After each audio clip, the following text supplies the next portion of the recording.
हाय दोस्तों। किसी ने बड़ी ही खूबसूरती से कहा है कि झुकता वही है जिसमें जान होती है, अगर ना तो मुद्दे की पहली पहचान होती। हाय दोस्तों, मैं हूँ आपके साथ एक ही मीरा। चलो आज कुछ नया सुनते हैं। एक माता पिता के दो बेटे वो बाहर पढ़ते हैं। अपनी क्लास के अलावा वो कोचिंग करते हैं, किसी चीज़ की तैयारी कर रहे थे। तो उन्होंने फ़ोन करके बताया कि पापा हम गाँव आ रहे। तो पापा ने कहा बेटा छुट्टियाँ है, आप गाँव आ जाओ। तो वो दोनों गाँव आ जाते हैं, काफ़ी दिन गांव में रहते हैं। पापा उन्हें फिर से पूरा गांव दिखाते। गांव काफ़ी बदल चुका था क्योंकि उसे भी आधुनिकता की हवा लग गई थी। और उसी गांव में घूमने के साथ ही एक लाइब्रेरी में जाते हैं, वहाँ से काफ़ी बुक्स खरीदते और घर ले आते हैं। उसमें जैसे स्वामी विवेकानंद जी, डॉक्टर APJ अब्दुल कलाम, काफ़ी बुक्स होती हैं। उन्हें अपने घर पे ला कर रख देते हैं और थोड़े दिनों बाद वो दिन भी आ जाता है जब उन्हें वापस जाना होता है। तो अपने पापा उनसे कहते कि पापा हमारी छुट्टियाँ बहुत कम बाकी रही, अब हम वापस आना होगा। तो पापा कहते बेटा 2-3 दिन और रुक जाओ, अब आए हो तो थोड़े से रुक जाओ। उनके बेटे कहते कि हाँ पापा 1-2 दिन रुक जाते हैं। पर वो 1 या 2 दिन भी इतनी जल्दी निकल गई कि पता ही नहीं चला। फिर उन दोनों ने कहा हाँ पापा अब तो हमें जाना ही होगा। तो पापा ने कहा ठीक है बेटा। तो मम्मी और पापा दोनों बच्चों को छोड़ने जाते हैं बस तक। तो दोनों बेटे बस में चढ़ते हैं। तभी उनका छोटा बेटा वहाँ से उतर कर नीचे वापस आता है। मम्मी पापा बस से काफ़ी दूर खड़े थे तो उन्हें समझ नहीं आया कि इससे क्या हो गया है। वो पास आकर मम्मी पापा के पैर छूता है और पैर छू कर कहता कि मैं जल्द ही वापस आऊँगा। ये कहकर वो बस में चला जाता है। तो बस तो रवाना हो जाती है। मम्मी पापा वहीं खड़े रहते हैं जब तक बस आंखों से ओझल नहीं हो जाती।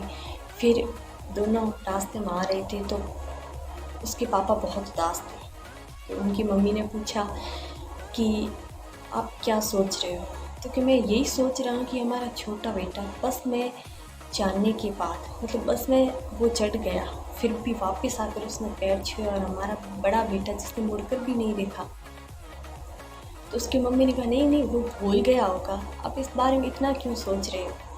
तो उसके पापा ने कहा कि मुझे बुरा नहीं लगा कि उसने मेरे पैर नहीं छुए, और न ही मुझे इस बात की टेंशन है कि उसने मेरा आदर नहीं किया। और मुझे तो ये चिंता सता रही है कि आज मेरे बेटे में इतना ईगो है, इतना घमंड है, तो कल ये ऐसा नहीं हो कि इसे सबके सामने झुकना पड़े।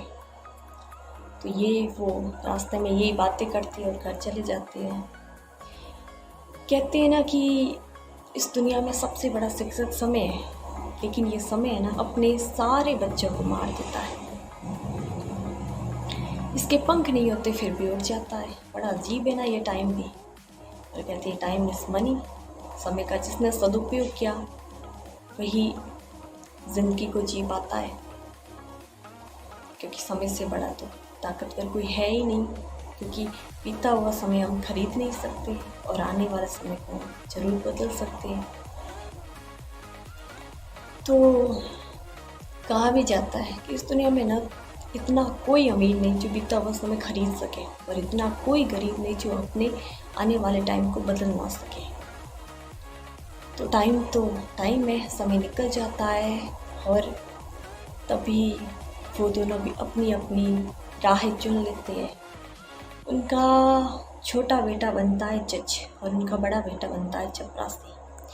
तो छोटा बेटा होता है वो बड़ी कुर्सी पर बैठा था, उसे जितने भी लोग आते हैं वो सब उसे सलाम करते हैं। और बड़ा बेटा वो चपरासी था, जिसे वो नहीं जानता उसे भी वो ये बोलता कि सर हर किसी के आगे झुकता है।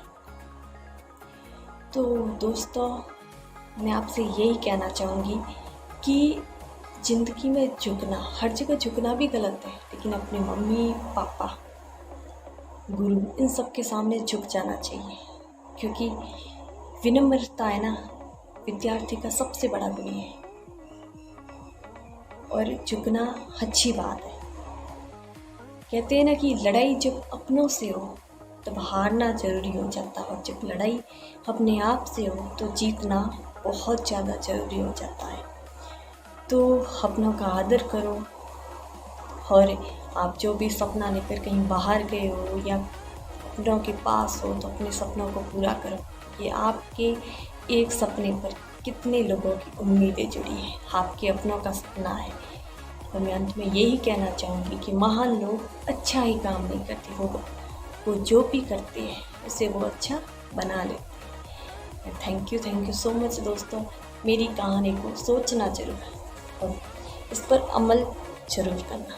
Thank you.